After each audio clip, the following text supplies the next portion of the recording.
পার্টির লোকেরা আগে এসে দেখে যাবে যে কোন বাড়ির বউটা দেখতে সুন্দর, কে কম বয়স, একদিনের জন্য না, যতক্ষণ তাদের নাম মন পড়বে ততক্ষণ তোমার কিন্তু রেহাই নেই। তারপরে ভোরের বেলায় ভাবুন একবার, আজকের দিনে দাঁড়িয়েও আমাদের রাজ্যে এই ধরনের ঘটনা ঘটছে যে দিনের বেলায় কোনো মহিলাকে পছন্দ হচ্ছে, রাতের বেলায় বলছে পার্টি অফিসে চলে আসবে, না গেলে তাকে মারধর করে নিয়ে যাওয়া হয়, জোর করে তুলে নিয়ে যাওয়া হয় এবং ভোরবেলা ছেড়ে দেওয়া হয়। সেই রাজ্যে ঘটছে যে রাজ্যের একজন মুখ্যমন্ত্রী নারী। আমি এই ভিডিওটা কোনো পলিটিক্যাল অ্যাঙ্গেল থেকে করছি না ভাই, উল্টোপাল্টা কমেন্ট করো না, তাহলে কিন্তু খবর আছে। বাস্তব স্বীকার করতে হবে। এবং এরা যে অত্যাচার করতো সেটা ওইখানকার মহিলারা ক্যামেরার সামনে এসে এখন বলছে, একাধিক মহিলা বলছে, একজন বলছে না। রাত 12টা 1টা নেই, কোনো টাইমের কোনো নির্ধারণ নেই, যখন তখন ওরা ডেকে পাঠাতো, মনোরঞ্জন করতে হতো। প্রতিবাদ করলেই মার, স্বামীদের তুলে নিয়ে গিয়ে পেটাবে, হাতে সাদা শাড়ি ধরিয়ে দেবো। এরা যে মানুষের জমি জোর জবরদস্তি দখল করতো সেটা ওই পার্টিরই লোকাল যে এমএলএ রয়েছে সে নিজে স্বীকার করছে যে কিছু মানুষের জমি জোর জবরদস্তি নেওয়া হয়েছে, তারা সবাই দিতে চায়নি।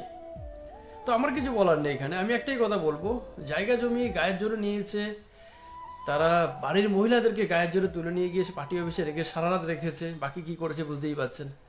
তো এইসব মানুষদেরকে যারা প্রশ্রয় দেয় তারা কি মানুষের পর্যায়ে পড়ে? আর এগুলো তো মানুষের পর্যায়ে পড়ে না, এরা তো পশুর থেকে খারাপ। আমি একদম সিম্পল কথা বলবো, শেখ শাহজাহান আর শিবু হাজরা উত্তম এরা। কিন্তু আমার বক্তব্য হচ্ছে যে রাজ্যে একজন মুখ্যমন্ত্রী নারী, সেই রাজ্যে এরকম মহিলাদের উপরে অত্যাচার হচ্ছে 1 বছর ধরে নয়, প্রায় 10 বছরের ওপর থেকে এই ধরনের অত্যাচার হচ্ছে। এবং 1 2 নারীর সাথে নয়, বহু সংখ্যক নারীর সাথে এই ঘটনা ঘটেছে। তারা ক্যামেরার সামনে বলছে, একদিন ধরে না, বহুদিন ধরে হচ্ছে। আজকে তারা সবাই মিলে বেরিয়েছে এইসব ওষুধদের দমন করার জন্য। পুলিশের ঘোষণা সত্ত্বেও অবস্থানে অনড় গ্রামবাসীরা। ভাবুন একবার, যদি 10,000 মানুষ বেরোয় যে মহিষাসুর বধ করবো বলে, এবং তাদের মধ্যে প্রায় 9,000 কাছাকাছি মহিলা, তবে এরা কতটা অত্যাচার করতে পারে সেসব মানুষের উপরে, যে আজকে বাড়ির মহিলারা 2-3 দিন ধরে সংঘর্ষ করছে, যে এদেরকে শাস্তি দেওয়া হোক। পুলিশ চাইলে একজন এই ধরনের ছোটখাটো মস্তানকে ধরতে পারে না? অবশ্যই পারে। পুলিশের কাছে 10 বছর ধরে বহু কমপ্লেন এসেছে।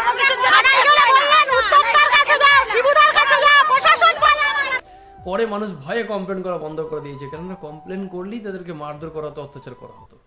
আমি কোনো পলিটিক্যাল অ্যাঙ্গেল থেকে ভিডিও করছি না, কিন্তু আমি একটা কথা পরিষ্কার বলে দিই, যারা এই ধরনের কাজ করে তারা তো মানুষের পর্যায়ে পড়ে না। আর যেসব পলিটিক্যাল পার্টি এই ধরনের মানুষগুলোকে সাপোর্ট করে, তো তারাও মানুষের পর্যায়ে পড়ে না। আমি একদম সিরিয়াস মনে করি এটা, তারা মানুষের পর্যায়ে পড়ে না। আপনাদের কি মনে হয়? ভালো থাকবেন সবাই।